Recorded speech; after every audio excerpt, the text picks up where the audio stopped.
We knew something was cooking the moment Pecco walked out of qualifying with that smirk and a Motegi lap record. He said the words with ice in his veins, "I can do what I want with my bike." After a season buried under front-end hell and setups that turned champions into amateurs, he finally found a weapon that obeyed. Misano's late-night unconventional test work had been stitched into the GP25, and suddenly the machine danced to his will. No yellow flags, no asterisks, just pure, clean domination on Saturday morning. He laughed about Marc's old 1-42 being unofficial for touching green, but the subtext was venom. This is mine now. You don't drop a line like, "I can do what I want," unless you've already planned the kill. That pole wasn't just a statistic, it was a warning. Ducati's crew had rebuilt his confidence with old forks, a reset swing arm, a reborn ride height device. Overnight, Bagnaia wasn't guessing anymore. He was dictating. He told the world, "I can push, I can do anything," and hours later, he cooked his sprint masterpiece to prove it. Motegi didn't open like a race. It opened like a battlefield.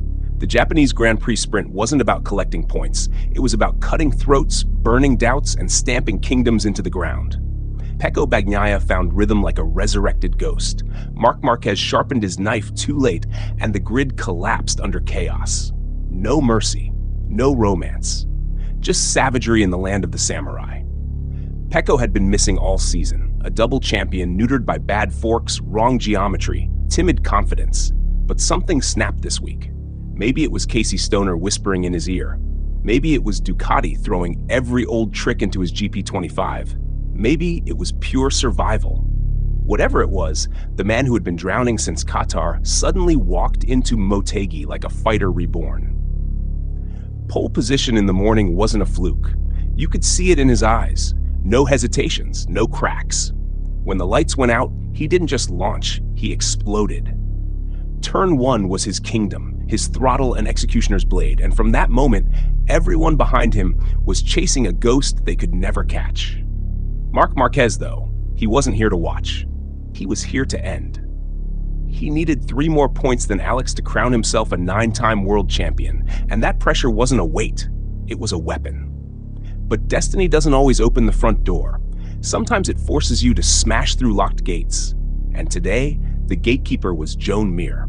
Honda's prodigal, Motegi's home soldier, refusing to die easy. Lap after lap, Mir stood in the middle of Marc's path like a barricade. Every attack into turn 3, turn 5, turn 7, Marc lunged, Marc risked, Marc braked past physics, and every time Mir countered, elbows out, reminding him that even assassins bleed when they rush. For 6 laps, Marc was trapped in a prison painted Repsol orange.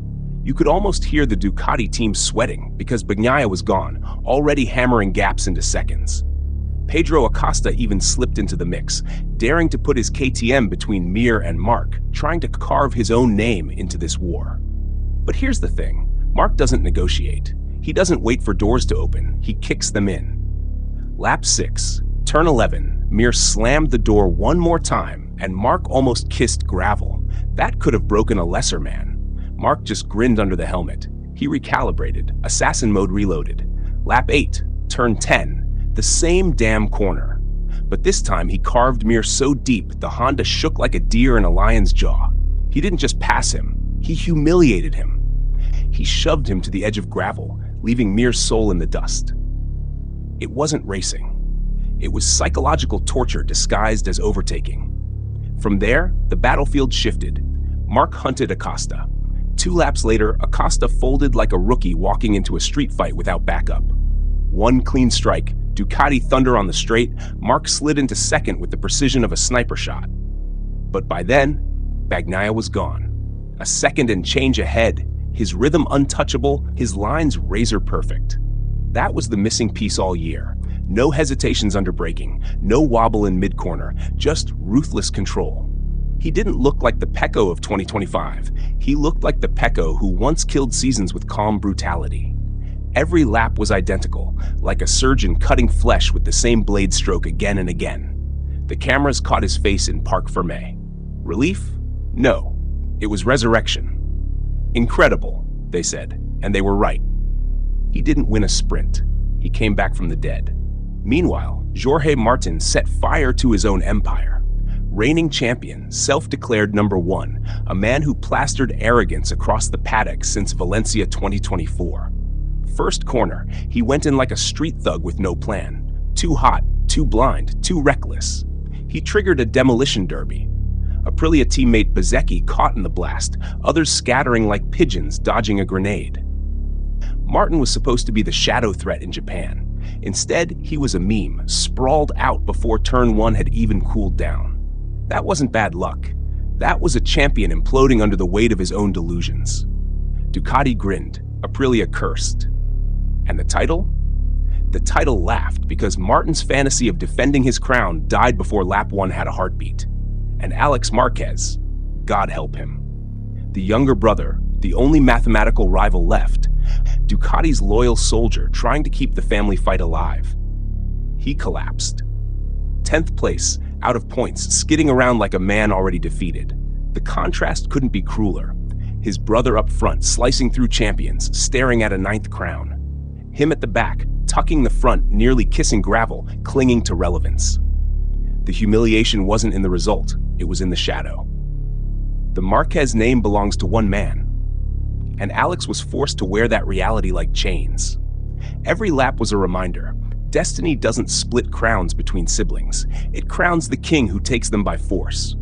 So how do you frame this sprint? Pecco Bagnaia finally remembered who he is.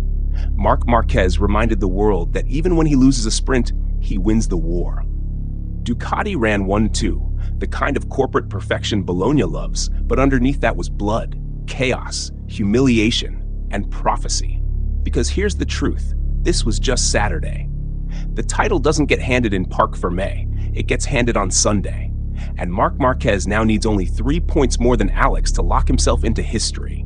Rossi's 9, Marquez's 9, 2 gods sharing Olympus. But if you've watched this man, you know he doesn't share, he conquers. After 5 years of surgeries, betrayals, broken bones, and exile, the king is 24 hours away from reclaiming his empire. Today was Pecco's sprint, tomorrow is Marc's coronation. Today was rhythm, tomorrow will be violence. Today was the return of Bagnaia, tomorrow will be the rise of Marquez's kingdom, written in Motegi's asphalt, carved in Ducati red. One last battle, one last kill, one last crown.